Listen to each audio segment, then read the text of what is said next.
Hello, welcome. This is a video on how to solve quadratic equations using square roots.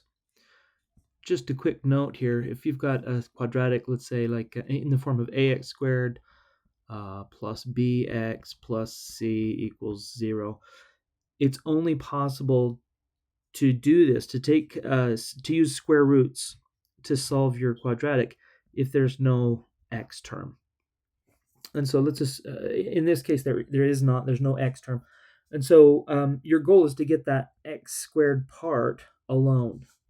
And so you just solve it like you were solving any kind of linear equation. So I'm going to say I got 2x squared minus 61 equals 299. And the first thing I would do is get rid of that part that's not with the squared. So I've got that minus 61. The opposite of that would be plus 61.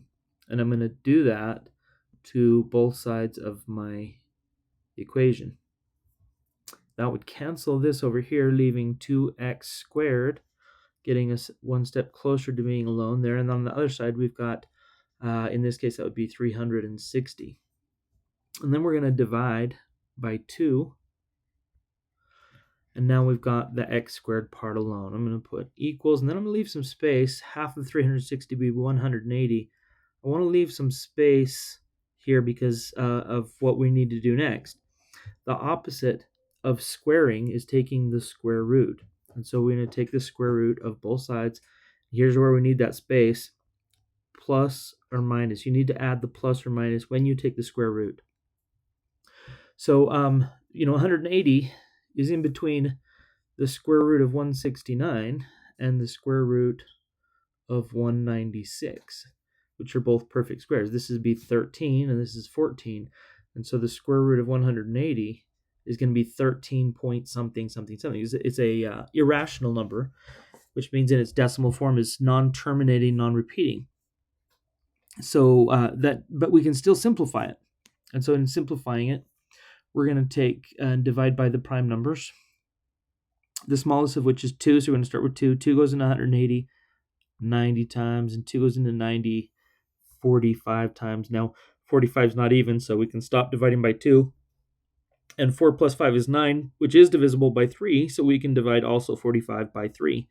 3 goes into 45, 15. 1 plus 5, 6. That's still divisible by 3. 3 goes into 15 5 times, and then 5 is a prime number divisible by itself 1 time. When you get to 1, you're done, and so we can rewrite the square root of 180 as the square root of 2 times 2 times 3 times 3 times 5. Just all of these prime factors. If you multiply them all up, and you can do that check, if you put all of these in the calculator, multiply together, you would get 180. So all of this is equal to x. These are canceled out over here. So now I've got those two 2's are going to come out as a 2. Those two 3's are going to come out as a 3, and that single 5 is going to stay there. So I can take this one step further, multiply it together. My 2 times 3 would give me plus or minus 6 root 5.